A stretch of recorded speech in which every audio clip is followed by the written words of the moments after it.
Bayangkan seorang pegawai wanita baru melangkah masuk dengan hati gugup, namun penuh harap. Ia tak tahu, hari pertamanya akan dipenuhi hinaan dari bos wanita yang arogan, hingga sebuah rahasia besar terbongkar. Siapa sangka, di balik penampilannya yang sederhana, ia adalah kekasih sang CEO muda karismatik. Pria yang diam-diam mengawasi langkahnya dari jauh, dan siap membuat seluruh kantor terdiam ketika kebenaran akhirnya terungkap. Dan inilah kisahnya. Sebuah kantor besar dengan dinding kaca menjulang, ruangan modern dengan lampu putih terang, aroma kopi dari pantry yang bercampur dengan bau kertas baru, dan deru mesin printer yang tak henti-henti. Pegawai lalu lalang dengan wajah serius, sibuk dengan tugas masing-masing. Di antara keramaian itu, seorang wanita muda bernama Hana melangkah masuk dengan hati yang berdebar. Usianya 25 tahun, wajahnya sederhana, rambut hitam panjangnya diikat rapi. Ia mengenakan blazer abu-abu dan rok hitam selutut, sepatu sederhana yang tidak mencolok, namun tetap rapi.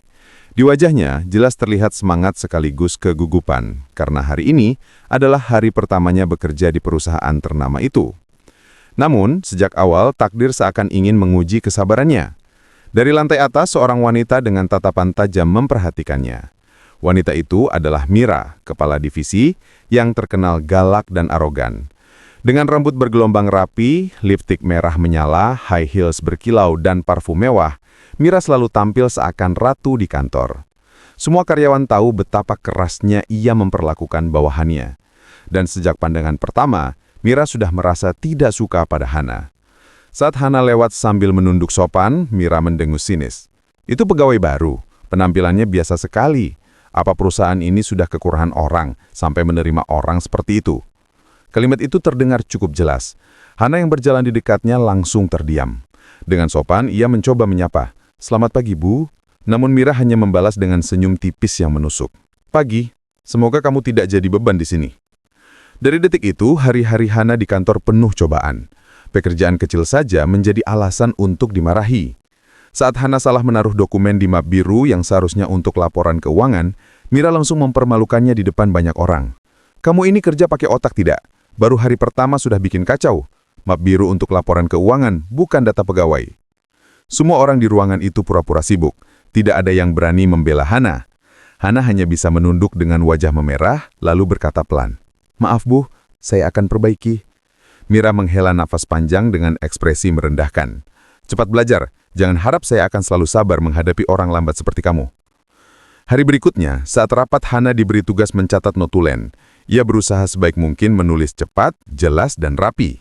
Namun ketika hasilnya ia serahkan, Mira melempar kertas itu ke meja dengan kasar. Tulisannya berantakan. "Kamu kira ini catatan pribadi?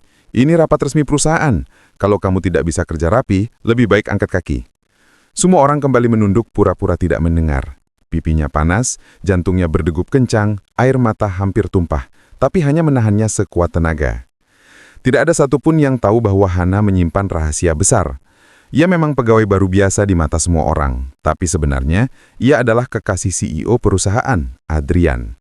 Pria berusia 32 tahun itu dikenal tampan, karismatik, dan sangat dihormati. Namun sejak awal, Adrian meminta agar hubungan mereka dirahasiakan di kantor.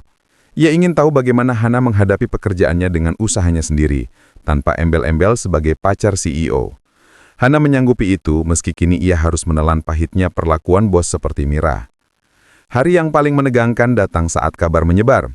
CEO akan turun langsung melihat kinerja divisi. Semua orang sibuk merapikan meja dan laporan. Mira semakin panik tapi tetap ingin tampil sempurna. Ia mengenakan dress biru elegan, high heels baru, dan parfum mewah. Suaranya lantang saat memberi perintah. "Kalian semua jangan ada yang bikin kesalahan. Ingat, hari ini kita dinilai." Hana yang sedang membawa tumpukan dokumen berusaha berhati-hati. Tapi Mira tetap menemukan alasan untuk menyerangnya. "Hei, kamu, kenapa pakaiannya begitu? Terlihat murahan. Kamu kira ini pasar?" Hana terdiam. Pakaian yang ia kenakan sebenarnya rapi dan sesuai aturan. Tapi bagi Mira, apapun yang ia lakukan selalu salah. Semua pegawai menahan nafas, takut situasi memanas, apalagi CEO sebentar lagi tiba. Dan saat itu terjadi, pintu ruangan terbuka. CEO Adrian masuk dengan langkah tegap. Semua orang berdiri memberi salam hormat. Aura wibawanya membuat ruangan seketika hening. Mira segera menyambut dengan senyum manis. "Selamat datang, Pak. Laporan sudah saya siapkan," katanya dengan suara lembut, berbeda jauh dari biasanya. Adrian hanya mengangguk singkat, lalu pandangannya berkeliling. Hingga matanya berhenti pada Hana. Seketika ekspresinya berubah, dari dingin menjadi hangat. Semua orang menahan napas. Adrian berjalan mendekati Hana, suasana makin tegang. "Hana?" ucapnya pelan tapi jelas. Semua orang langsung melotot, tidak percaya CEO memanggil nama seorang pegawai baru dengan begitu akrab. Adrian menatapnya lembut. "Hana, kamu tidak apa-apa? Dari tadi wajahmu terlihat tegang." Ruangan terdiam. Mira membeku. Tidak percaya dengan apa yang ia dengar. Pak Adrian? Anda kenal dengan Hana?" Suaranya bergetar. Adrian menoleh kepadanya dengan tatapan tajam. "Kenal? Dia pacar saya." Kalimat itu seperti bom yang meledak. Semua orang terkejut. Hana menunduk, wajahnya memerah malu. Adrian tanpa ragu meraih tangannya dan menggenggam erat. Mira hampir tidak bisa bernapas.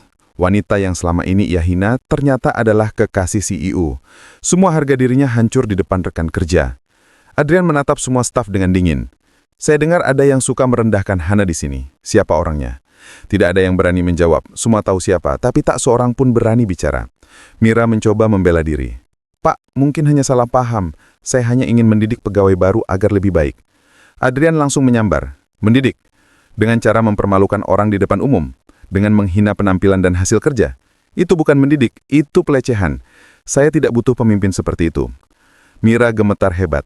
"Tapi Pak, saya..." "Cukup," potong Adrian. "Mulai hari ini kamu saya nonaktifkan dari jabatan kepala divisi. Saya tidak ingin ada budaya saling merendahkan di perusahaan ini.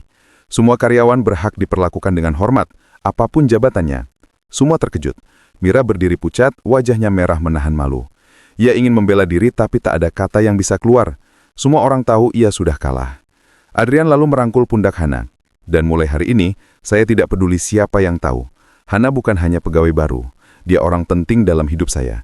Jadi perlakukan dia sebagaimana kalian ingin diperlakukan." Semua orang mengangguk, tidak ada yang berani melawan. Setelah kejadian itu, beberapa staf mendekati Hana dan meminta maaf karena tidak pernah berani membelanya. Hana tersenyum kecil, "Tidak apa-apa, saya juga masih belajar. Semoga kita bisa bekerja sama dengan baik." Hari-hari berikutnya, suasana kantor berubah. Adrian sering turun memberi perhatian pada tim, bukan sebagai CEO kaku, tapi pemimpin yang peduli. Hana perlahan menemukan kepercayaan diri. Ia sadar kesabarannya tidak sia-sia. Sementara Mira, yang dulu begitu angkuh, kini harus menanggung malu. Ia menjadi contoh nyata bahwa kesombongan dan merendahkan orang lain hanya akan menghancurkan dirinya sendiri. Pada akhirnya, Hana membuktikan satu hal penting. Orang yang diremehkan tidak berarti lemah. Justru di balik kesederhanaan, ada kekuatan besar yang bisa membuat semua orang menunduk. Dengan kesabaran dan ketulusan, kebenaran akhirnya muncul dan harga diri orang yang merendahkannya runtuh seketika. Hana bukan lagi sekedar pegawai baru, melainkan seseorang yang berdiri tegak, dihormati, dan berharga. Bukan hanya bagi CEO, tapi juga bagi seluruh orang di sekelilingnya.